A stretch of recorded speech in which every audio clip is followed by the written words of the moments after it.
Hello, everyone, and welcome back to Green Supply Chain Insights. Today, I want to ground some of the themes we've been discussing over the past few episodes. We spend a lot of time talking about geopolitics, trade tensions, regulatory turbulence, but what I want to do now is zoom in into something a bit more practical: how companies are actually performing and reacting to all of that external pressure. Because it's one thing to debate strategy at the macro level, and it's another one to look at what's happening on the ground inside organizations.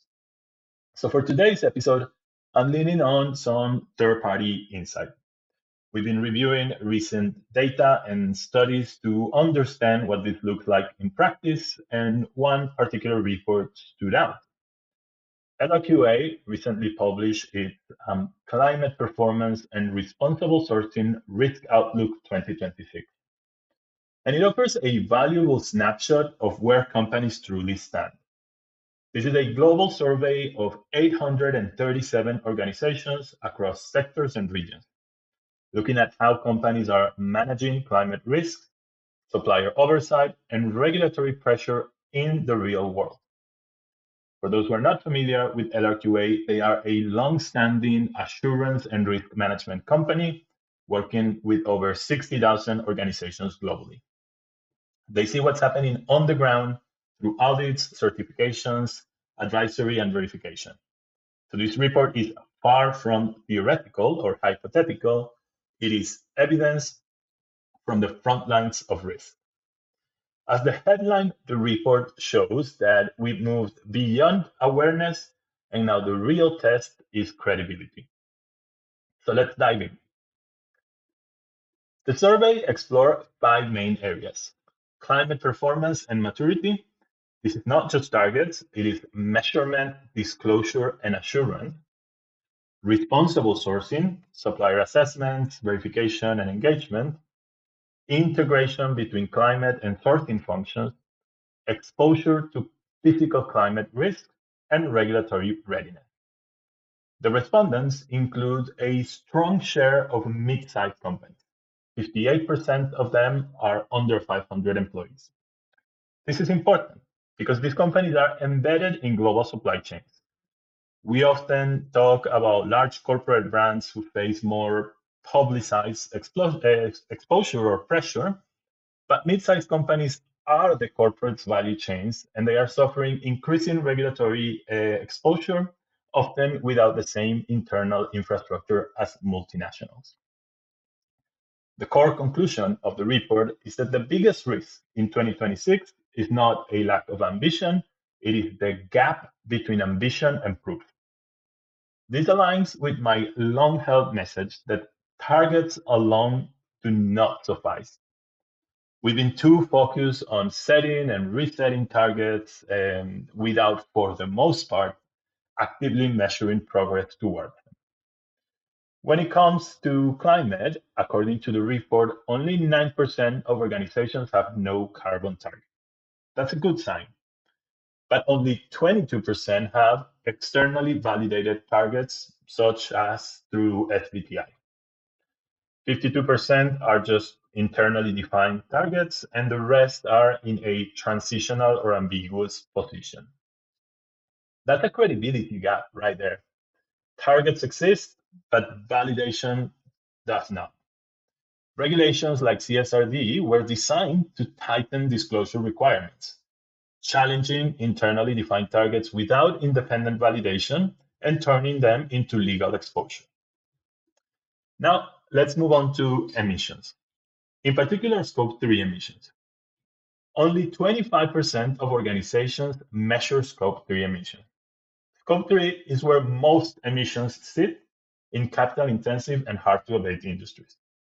If you don't understand your supply chain emissions, your climate targets are at risk of being perceived as window dressing. And then there's assurance. Roughly 50%, 49.7 to be exact, verify their climate data. The other half does not. In a world where climate claims are increasingly scrutinized, unverified data is a critical risk. Now, Let's shift into the world of responsible sourcing. In addition to the social implications, sourcing plays a key role from a climate perspective when it comes to issues like deforestation or carbon leakage. According to the report, 44% of organizations assess ESG risk only for key suppliers.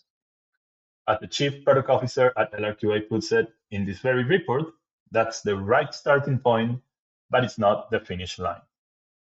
As it stands, lower tiers remain largely invisible, and we know that's where most human rights, environmental, and deforestation risks actually sit, which in a way explains why the top priority identified by respondents was supply chain transparency and traceability. 37% rank it as their main focus.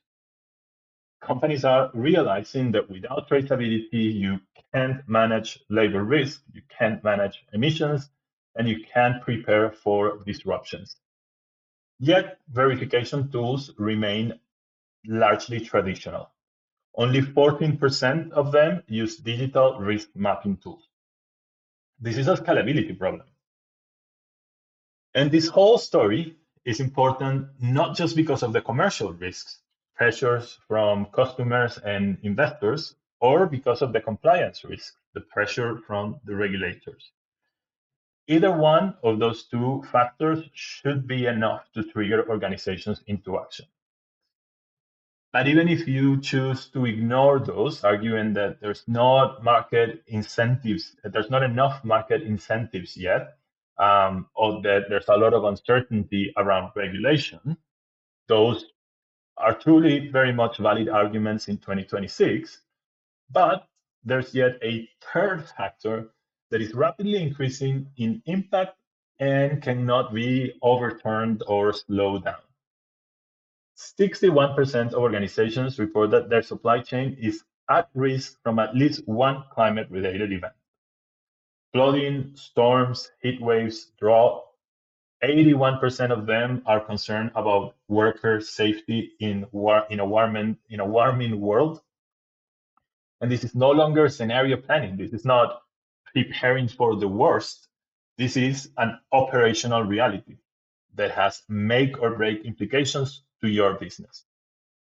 Yet, fewer than 40% of exposed organizations are actively quantifying or mitigating physical climate risks. So again, resilience lags behind.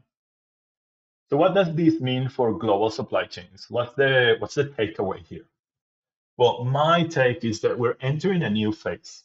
The debate is no longer should we act on climate and responsible sourcing. Awareness is already checked. That's great. The debate is now, can we defend what we claim? For capital intensive and hard to abate industries, this is critical. If you operate in energy, chemicals, steel, transport, agri-food, your risk exposure is physical, it is regulatory, it is reputational, and it is financial. And in some cases, margins are already tight. So you can't afford any of these risks in isolation, let alone all of them together. The winners will be those that come with verified data, with supplier level visibility, integrated governance, and risk-based prioritization. So let me close with 3 practical recommendations. First, prioritize validation before expansion. Don't set new targets if you can't validate existing ones. Close the data and assurance gaps first. 2, move beyond tier 1 visibility. Start where exposure is the highest and then align data and accountability throughout the value chain. And 3, layer digital intelligence and audits. Bring the best of 2 worlds. Digital tools can help you organize and streamline data gathering and internal validation and verification, and audits will provide the third-party validation and assurance to guarantee credibility. LRQA's report proves that intent is present, that leadership buy-in is largely there, and that what's missing is a scale, integration, and defensible evidence. Evidence, That's where the real competitive advantage lies. Anyways, if you found this discussion useful, I recommend reading the full LRQA Risk Outlook. We'll leave a link in the comments.